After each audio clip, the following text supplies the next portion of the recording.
मकर राशि। आज हम बात करने वाले हैं बड़े ही खतरनाक संवत्सर की, जो सारे संवत्सरों में सबसे खतरनाक संवत्सर माना जाता है, जिसका नाम है काल। अब इसके नाम से ही आप जान लीजिएगा कि जिसका नाम सुनते ही लोगों में डर व्याप्त हो जाता है। काल अर्थात मृत्यु, साक्षात यमराज। तो भला उसके स्वभाव में, उसके प्रभाव में डरावने वाली चीज क्यों ना।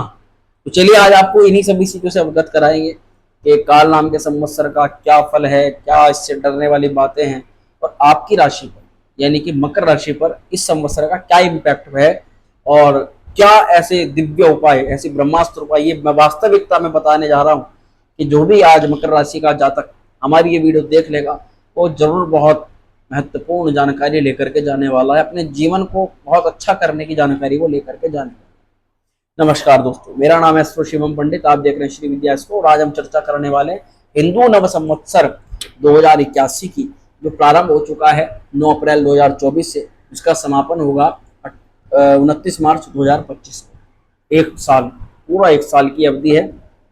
महत्वपूर्ण जानकारी मकर राशि, सबसे पहले जान लीजिएगा ये संवत्सर का क्या राज है, तो ये खतरनाक या इसको हम डराने वाला भयावह संवत्सर कह सकते हैं। पहला तो इसका नाम, दूसरा इसका प्रभाव। हिंदू संस्कृति में जैसा संवत्सर का नाम होता है वैसे इसका फल बताया जाता है, और इसका फल बताते हैं कि राजाओं के मध्य परस्पर सामंजस्य नहीं बैठता, आपस में राजा लड़ बैठते हैं, जिसके कारण से प्रजा को उनकी क्षति या उनकी हानि भोगनी पड़ती है। इस कारण से प्रजा में दुख, दरिद्र और धन हानि का जो अभाव है, धन का जो अभाव है वो बढ़ जाता है। ये तो एक नॉर्मल सा इसका फल मैंने आपको बताया। परंतु वहीं अगर इसको थोड़ा डीप हम जाने, डीप हम समझें, तो डीप यह है मित्रों के इस संवत्सर में राजा रहेंगे मंगल और मंत्री रहेंगे शनि। दोनों का ही कंजक्शन या संबंध आपस में ज्योतिष में अच्छा नहीं माना जाता। उस अवधि में क्या होगा, अग्निकांड बढ़ेंगे, परस्पर लोगों में, मित्रों में भी शत्रुता आ जाएगी, भाई भाई का शत्रु बन जाएगा। आप या कोई भी व्यक्ति अपने लोभ, अपने लालच को सिद्ध करने के लिए किसी भी हद तक गलत से गलत कार्य को करने से भी पहले नहीं हिचकेंगे। यानी स्वभाव में क्रूरता बढ़ जाएगी बहुत ज्यादा। ऐसे में चाहे छोटा बच्चा हो, चाहे फिर स्त्री हो, किसी का चाहे हत्या करने तक की बात हो, किसी के साथ कितने भी गलत करने की भावना बात हो, ये जो है वो जीवन में, मन में जो है बढ़ने लग जाएगी। और एक दूसरे से सड़न होती है ना, चिड़ाहट, दूसरे का नुकसान चाहना, ये तमाम तरह की चीजें बढ़ जाती है। तो स्वभाव के अंदर चेंज होगा, और ये स्वभाव ही व्यक्ति में सबसे ज्यादा बड़े बड़े परिवर्तन लाएगा। जैसे आप वर्तमान में भी ये जानोगे कि कई देशों के मध्य परस्पर युद्ध की जो है गतिविधियां चल रही हैं, परस्पर एक दूसरे को मारना, काटना, एक दूसरे का हनन करना, ये गतिविधियां, और ये बहुत बड़ा रूप जो है इस संवत्सर के अंदर लेने वाली है। हो सकता है कि युद्ध एक बहुत बड़े मोड़ पर चला जाए और उसका खामियाजा और देशों को भुगतना पड़े, जिसके कारण से महामारी, नुकसान, पैसे की किल्लत, और आप इस कारण से जो डॉलर है, फिर चाहे इंडियन करेंसी है, चाहे किसी भी उसके राज्य करेंसी है, इसमें एक बहुत बड़ा उतार चढ़ाव आपको देखने के लिए मिलेगा, और फ्लक्चुएशन देखने के लिए मिलेगी।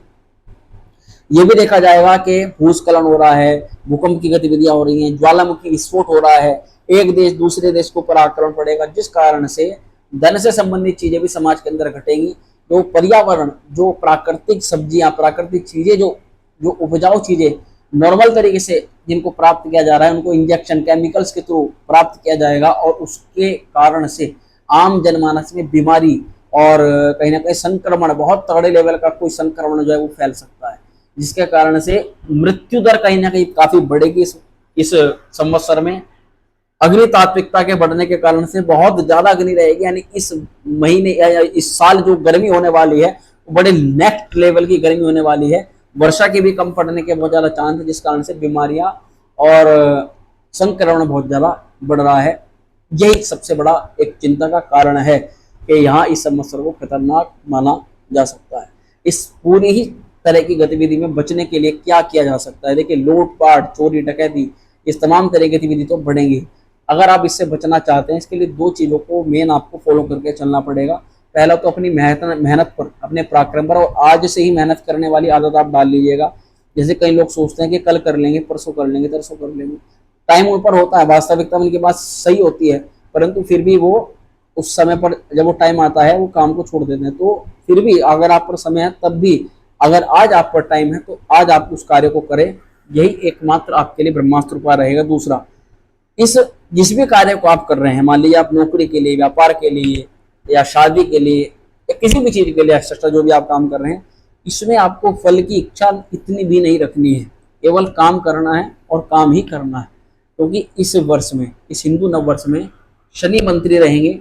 जो व्यक्ति जितना धैर्य रखेगा, काम करके धैर्य जितना रखेगा, उसको समय पर अपने आप आने पर वो उतना फल प्रदान कर देंगे। लालसा के चक्कर में ज्यादा मेहनत करना या ज्यादा ओवर दिमाग चलाना, ये नुकसानदायक सिद्ध हो जाता है। ये तो एक नॉर्मल सी बात हुई कि मकर राशि में, मतलब सभी लोगों को, मकर राशि के अलग भी जो अगर आप लोग हैं, अगर आप देख रहे हैं, तब भी आपको इन चीजों का सावधानी जो है वो रखनी पड़ती है। अब अगर बात करें इस वर्ष में, ये वर्ष आपके लिए, हिंदू नव वर्ष आपके लिए कैसा है, तो देखिए मैं आपको बताना चाहता हूं कि ये इस समय आपके लिए शनि, यानी किसी भी, जैसे बच्चा जन्म लेता है तो पंडित जी से माता पिता पूछते हैं कि पंडित जी बताइए बच्चे का पैर हमारे लिए कैसा है। इसलिए हिंदू नव संवत्सर का भी जो फल है वो शनि के पैरों पर आधारित होता है। अब बात करें शनि का पैर आपके लिए कैसा है, तो शनि आपके लिए रजत पाद को लेकर के आ रहे हैं। मकर राशि वाले, रजत पाद का मतलब होता है शुभ कार्यों में वृद्धि, है ना। अशुभ कार्य जितने भी आपके जीवन के अंदर चल रहे हैं, जितनी भी टेंशनें चल रही हैं, देखिए हम ये नहीं कहते कि वे टेंशनें समाप्त हो जाएंगी, परंतु ये बात वास्तविक है कि जब शुभ कार्यों में वृद्धि होती है, अच्छी अच्छी चीजें, अच्छी अच्छी घटनाएं जीवन के अंदर घटती हैं, तो अगर व्यक्ति के साथ में कुछ छोटी मोटी गलत घटनाएं या दुर्व्यवहार भी हो रहा है, तो कहीं ना कहीं आप उस चीज को, उस गतिविधियों को इतना आप उसको दिल पर नहीं लेते, इस कारण से आप अपने नियमित दैनिक दिनचर्या और कार्यों में लग जाते हो और अपने कार्यों को सफल बना लेते हो। ठीक है, ऐसी गतिविधियां दिखाई दे रही है कि देखिए टेंशनें तो रहेगी कामकाज के प्रति और चीजों के प्रति, परंतु वहीं कहीं ना कहीं आपके ना शुभ कार्य होंगे, मांगलिक कार्य होंगे। हो सकता है अगर आपकी शादी नहीं हुई है तो शादी हो जाए, नौकरी प्राप्त नहीं हुई तो नौकरी प्राप्त हो जाए, गवर्नमेंट जॉब की तैयारी कर रहे हैं तो हो सकता है गवर्नमेंट जॉब के लिए आपको कोई अच्छी जानकारी, कोई अच्छा सूचना, कोई रुका हुआ आपकी वो गवर्नमेंट जॉब का कोई था, वो काम आपका सिद्ध हो जाए, इस तरह की चीजें। वहीं अगर बात करें पैसे को लेकर के, आपकी सेविंग्स को लेकर के, तो सेविंग्स भी कहीं ना कहीं पहले की अपेक्षा इस समय आपकी बढ़ रही है और तरक्की का जो अवसर है, तरक्की के लिए, प्रमोशन के लिए या एक अच्छी नौकरी को प्राप्त करने के लिए एक ऑफर की, एक अवसर की जो एक मनसा इच्छा रहती है, वो इच्छा जो है इस नववर्ष, हिंदू नववर्ष में आपको प्राप्त होती हुई दिखाई दे रही है। ये बहुत बड़ा, बहुत अच्छा, ये दुर्लभ सहयोग आपके लिए दिखाई दे रहा है। अब अगर बात करें कुछ सावधानियों की, इतना ही संवत्सर में इतना ही होता है। अगर बात करें कुछ सावधानियों की कि इस संवत्सर को बेहतर बनाने के लिए, अच्छा करने के लिए क्या उपाय किए जा सकते हैं, क्या चीजें की जा सकती हैं, और इस वीडियो में जो आपको महत्वपूर्ण चीज लेकर के जाना है वो ये है मित्रों कि आपको एक तो नवरात्रि काल में हमारी ये वीडियो देखोगे, और अगर आप नवरात्रि में हमारी ये वीडियो देख रहे हो तो आपके लिए गोल्डन अपॉर्चुनिटी है। ये अपॉर्चुनिटी यह है कि जिस समय आप हमारी ये वीडियो देख रहे हो, इसी समय हमारे मंदिर में, श्री विद्या त्रिपुरा सुंदरी शक्तिपीठ में श्री शतचंडी महायज्ञ का आयोजन चल रहा है। और ये आयोजन कोई छोटा मोटा आयोजन नहीं होता है। शतचंडी महायज्ञ का पौराणों में जिक्र है। एक ऐसा यज्ञ होता है जो साध्य असाध्य हर प्रकार के कार्य को सिद्ध करने की क्षमता रखता है। यहाँ तक कि इस यज्ञ में अगर कोई प्रतिभाग कर ले, जुड़ जाए इस यज्ञ की ऊर्जा से, उसका भी कार्य सफल हो जाता है। तो अगर आप भी अपने किसी विघ्न, अपने किसी शत्रु, अपने किसी दिक्कत समस्या को दूर करना चाहते हो, तो घर बैठे केवल अपना गोत्र नाम और दक्षिणा भेजकर इस यज्ञ में अभी भी प्रतिभाग कर सकते हो। बहुत सुंदर अवसर आपके लिए। देखो, उपाय मैं आपको बता रहा हूँ, क्या रेमेडी आपको करनी है। तो बंदरों की आपको सेवा करनी है, एक झूठ बोलने से बचना है, झूठी गवाही देने से बचना है। घर के किसी कमरे में आपको अंधेरा बिल्कुल भी नहीं रखना है। अगर कोई कमरा आपका ऐसा है जिसमें आपके प्रकाश की, यानी कि बल्ब नहीं है, लाइट की व्यवस्था नहीं है, वहां पर आपको लाइट की व्यवस्था करानी है। भैंस है, कौवा है और मजदूर है, इन लोगों को आपको भोजन जरूर कराना है, या इनके लिए आपको कोई ना कोई ग्रास निकाल करके, भोजन निकाल करके जरूर रखना है। मकर राशि वाले, अगर आपके लिए मैं एक मंत्र बताऊं, जो मंत्र आपको एक विशेष चमत्कारी लाभ प्रदान कर सकता है, तो ध्यान से सुनिएगा। ये मंत्र है ओम पाम पार्वती देव्ये नमः। ओम पाम पार्वती देव्ये नमः।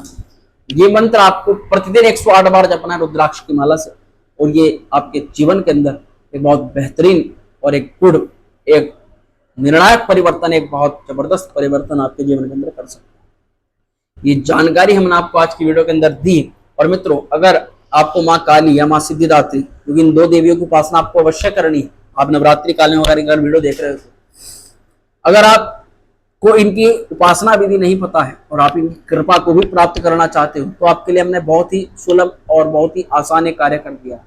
वह कार्य इस प्रकार से कि इस शतचंडी यज्ञ के दौरान इन देवियों के यंत्रों को सिद्ध किया जा रहा है। आप घर बैठे इन यंत्रों को मंगवा करके भगवती की आराधना में प्रतिभाग कर सकते हो और उनकी कृपा को भी प्राप्त कर सकते हो। आशा करते हैं बताई गई जानकारी आपको अच्छी लगी होगी। वीडियो पसंद आई हो लाइक करना, शेयर करना। चैनल पर पहली बार अगर आए हैं तो सब्सक्राइब भी जरूर कर दें। माँ श्री विद्या आपका कल्याण करे। ओम श्री विद्या।